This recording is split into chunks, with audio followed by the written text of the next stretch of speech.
আসসালামু আলাইকুম। গরুর মাংসের আচার যদি কখনো বানিয়ে না খেয়ে থাকেন, রেসিপিটি দেখে একবার হলেও বানিয়ে ট্রাই করে দেখবেন। সবাই দেখবেন অনেক বেশি পছন্দ করবে। আর এভাবে গরুর মাংসের আচারের রেসিপিটি তৈরি করে আপনারা চাইলে বছর জুড়ে সংরক্ষণ করে রাখতে পারবেন। অনেকগুলো টিপস সহ গরুর মাংসের এই সহজ আচারের রেসিপি শেয়ার করেছি।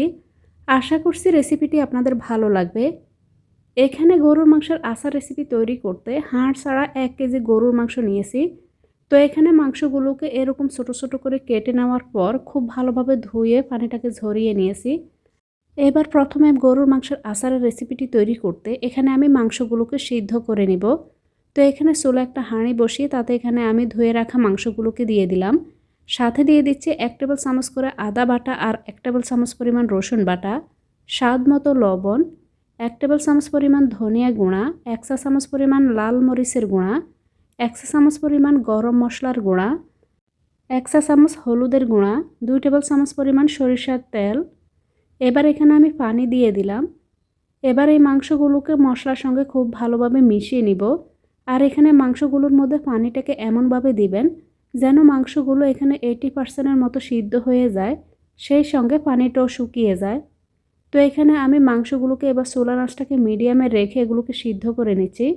খুব তাড়াতাড়ি এখানে সিদ্ধ হওয়ার জন্য এগুলোকে আমি ঢাকনা দিয়ে ঢেকে দিব। এতে করে মাংসগুলো খুব তাড়াতাড়ি সিদ্ধ হয়ে যাবে। আর এখানে আপনারা অবশ্যই পানিটা দেওয়ার সময় খেয়াল রাখবেন যেন খুব বেশি পানি না পড়ে। মাংসগুলো এখানে সিদ্ধ করে নিতে নিতে ততক্ষণ এখানে আমি একটি মশলা তৈরি করে নিব। তো এখানে একটি ফ্রাই প্যানের মধ্যে দিয়ে দিলাম কয়েকটি শুকনো মরিচ, তার সঙ্গে দিয়ে দিচ্ছি এখানে কয়েকটি এলাচ, দিয়ে দিব 1.5 টেবিল চামচ পরিমাণ পাঁচফোড়ন। পাঁচফোড়নের মধ্যে বেশ কিছু কমন মশলা থাকে, তাই এখানে মশলাগুলোকে আলাদা আলাদা না নিয়ে আমি এখানে পাঁচফোড়ন গুঁড়াটা ব্যবহার করব। দিয়ে দিলাম আধা টেবিল চামচ পরিমাণ ধনিয়া। এবার এগুলোকে আমি চুলার আঁচটা মিডিয়াম টু লো হিটে রেখে একটু ভেজে নিব। তো এখানে মশলাগুলো যখন কিছুটা ঠান্ডা হয়ে যাবে তখন এগুলোকে আমি খুব ভালোভাবে ব্লেন্ড করে গুঁড়ো করে নিব। এদিকে যে মাংসগুলোকে এখানে আমি সিদ্ধ করতে দিয়েছি, মাংসগুলোকে আমি খুব ভালোভাবে এখানে 80% মতো সিদ্ধ করে নিয়েছি। আর এখানে দেখতে পাচ্ছেন পানিটাও শুকিয়ে গেছে। তো এখানে মশলাগুলো যেন খুব ভালোভাবে এখানে মাংসের গায়ে গায়ে লেগে যায়, সেইভাবে মাংসগুলোকে খুব ভালোভাবে রান্না করে নিতে হবে। এবার চুলা থেকে আমি মাংসগুলোকে নামিয়ে নিব। একটি কড়াই বসিয়ে তাতে দিয়ে দিলাম 1 কাপের মতো সরিষার তেল, একটি গোটা রসুন। তো এখানে রসুন থেকে এখানে খোসাটাকে ছাড়িয়ে নিয়েছি। সাথে এখানে নিয়ে নিচ্ছি কয়েকটি শুকনো মরিচ, তেজপাতা, দারুচিনি আর এলাচ। এবার এগুলোকে আমি কিছুক্ষণ ভেজে নিব। চুলার আঁচটা এখানে আমি মিডিয়াম টু হাই হিটে রেখেছি। এবার এখানে আমি গরুর মাংসগুলোকে দিয়ে দিলাম। মাংসগুলোকে একটু ছড়িয়ে দিচ্ছি। আর এই পর্যায়ে আমি মাংসগুলোকে একেবারে নাড়াচাড়া করব না।